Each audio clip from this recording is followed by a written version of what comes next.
Ever since I began to talk and form coherent sentences, my mom tells me that I said the names Sarah, Christine, and Jonathan a whole lot. I had never met anyone with those names up to that point in my life, and none of our immediate family members have the same name. So it was quite peculiar that a 3-year-old would repeat those names every single day. As I got older and learned to communicate more fluidly, Mom realized there were stories behind those names. In fact, she says those names weren't merely some random things I had picked up watching TV. To her, it genuinely seemed like I knew those people personally and intimately. The first time I told Mom who Sarah, Christine, and Jonathan were, I was only 7 years old. You see, I remember Sarah as my wife, Christine as my daughter, and Jonathan as my son. I knew how and when both of my children took their first step and what words they spoke the first time they could speak. This was exceptionally strange for Mom because I was only a kid when I began to talk about these things. Today, I'm 26 years old and I know exactly where my children live. Yes, they are alive, although my wife had passed away of old age 5 years ago. I was born again in my current form when my children were in their early 40s, and therefore they are much older than I am today. I know this may sound ludicrous, but I'm only telling you what I know to be true. These people I have memories of, very intimate memories only a father and husband could know. Some details are less clear than others, but there's no other way to explain what I know. My children live 200 miles away from the city I was born in.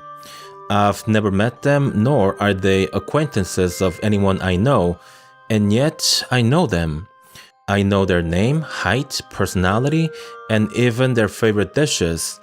I never went up to them to tell them who I am, but I've stalked them enough to have substantiated everything that I know of them. I couldn't comprehend everything when I was a kid, but I knew I missed my family from my former life. I felt uncomplicated emotions such as love, longing, and heartache. But inevitably, things have gotten more convoluted with age. Imagine feeling the love for your current biological mother as you do for your mother in your former life. How about watching your children grow old, much older than you, and knowing that you'll one day witness their passing of old age? There are no books to help you get ready for these kinds of things. You can't take these kinds of problems to your shrink and expect to get useful advice. Sadly, I believe it's too late for me to open up to my children now. If they would give me just 10 minutes, I could perhaps convince them to hear me out a little longer. But that initial 10 minutes, it's going to be tough to procure. I'm old enough to be able to do background checks on them and make up all kinds of convincing lies. A 26-year-old going up to 60-somethings and telling them he's their father, yeah, not so easy. However, that's not the only reason why I've decided to never reach out to them. Even if I could somehow make them believe me, what good would that do for my children? They've grieved losing me and their mother. They've moved on, had children of their own, and lived good lives. If I go see them, it would be for me and not for them. What's at stake here is my selfish need and nothing that could help my children in any way.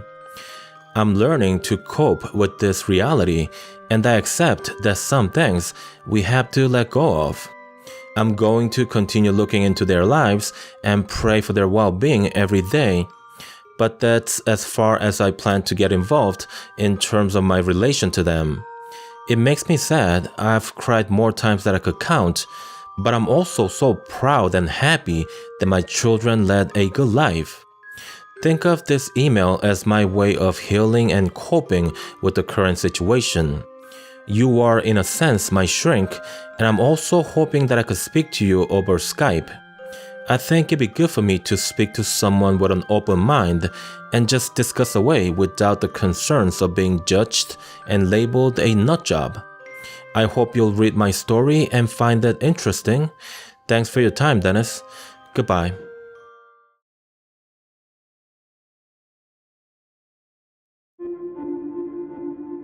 There is this thing called cell memory theory, and it advocates that a recipient of a heart transplant or blood transfusion could take on the personality of the donor. It's been widely discredited by medical experts, but it hasn't deterred a large percentage of the population to have firm belief on the theory. In fact, a poll taken in early 2000s, many have chosen that they would prefer not to receive an organ or blood that came from a murderer or thief. If you think about it, you don't have to buy in the theory fully to make such choice. I think it speaks more about our natural disposition to reject the corrupt than to say that we are simply ignorant. I'm the type of person who is very neutral about these things. I think it's important that we base most things in life in science. Let's face it, life today is comparably much easier than, say, in the early 1900s. The progress and improvement in the quality of life is mainly due to the advancement in science. That's a fact that no one can dispute. However, if you put science on a pedestal as something that can solve or prove everything in the universe, then it bears no difference to, for example, religion. Therefore, I do believe there are things in life that can't be explained away by science alone. Perhaps it'll be different in the future, but for now, we have to understand that even science continues to evolve and expand. Having explained that, I hope you'll be more impartial to the story of my cousin, who 2 years ago was a fortunate recipient of a donor heart. His name's Ricky, and he was only 9 years old when he got the heart transplant. He was born with a defect in his heart and was on the transplant waiting list for as long as I can remember. It took him about 5 months to fully recover from the transplant surgery, but he seemed like a different boy from the first day after the procedure. Ricky was generally a good kid. There was nothing remarkably good about him, nor anything remarkably bad. He was just like me when I was a kid, a very average, normal kid. That all changed though after the surgery. He was somehow a lot more attentive to what his parents would say to him. There was a significant increase in patience in his behavior. He just seemed a lot more mature and collected than his previous self. I don't know exactly how it came about, but 1 year after the surgery, my aunt, meaning Ricky's mother, set up a meeting with the parents of the kid who graciously donated the heart that now lived in Ricky's chest. The meeting happened at Ricky's, and I remember it was a big party. All the relatives had gathered and we were having a great time together. Some 2 hours later, the bell rang and Uncle went to answer the door. A lady, a gentleman, and a little boy walked out to the backyard where the family was gathered. I remember Ricky running toward them and stretching his arms as wide as he could to give all three of them a big hug. Everyone was in tears, and the hug, wow, it lasted I don't know how long, because I don't think they would have stopped hugging if not for Uncle sneaking in a word to break off their attention. They were the parents and brother of the donor, and luckily, they were some of the most wonderful people we had ever had the pleasure of meeting. The thing is though, Ricky behaved around them as if they were his family. There was no warming up period, no icebreakers, nothing. He was so comfortable with them, and they too felt the same way. At about this point of the story, you might be saying to yourself that it's only natural reaction between the people who are intertwined by tragedy and blessing at the same time. I would agree as well, if not for the little details which I haven't disclosed to you yet. You see, Ricky was never into playing musical instruments before the transplant, but now he could play the piano like a pro.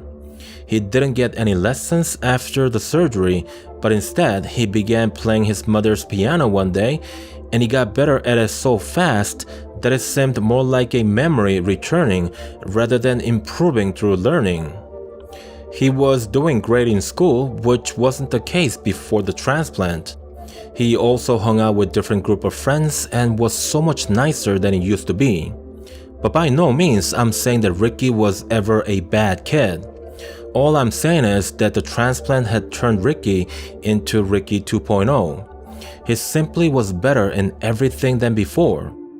Was this a kid who was making the most out of his second opportunity? Perhaps, but it's entirely eerie how similar he's become to the kid who's donated the heart. The reason why I say that is because of a conversation I had with the parents of the donor. They never mentioned this to Ricky's parents because they felt it could make them feel uncomfortable. The thing is though, Ricky had picked up many of the hobbies that the donor child used to enjoy.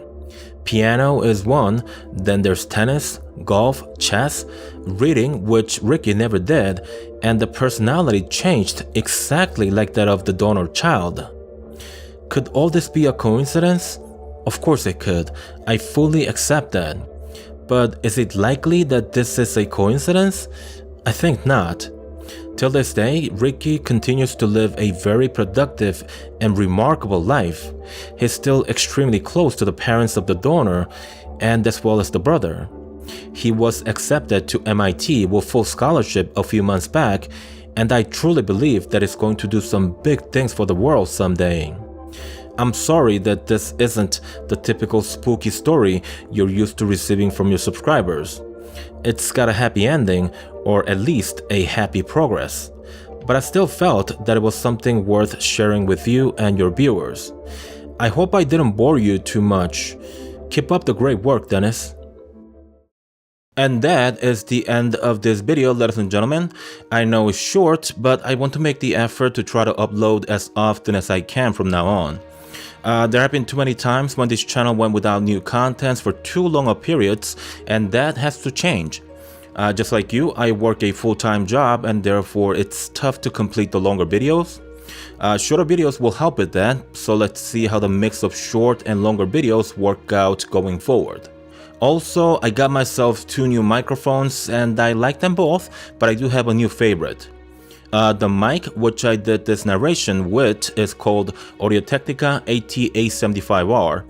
It's actually cheaper than the Telefunken M82 which I got last week.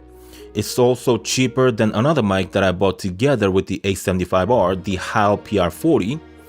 It's less than half the price of both of those mics, and yet in my ears the A75R sounds superior. I'm gonna keep them all and try different mics for different stories. I can't really choose because I like them all, but I do like the A75R just slightly more than the others. I don't know if I ever told you guys, but I actually began YouTube way back with a gaming channel, and that channel I made contents with a $15 headset mic.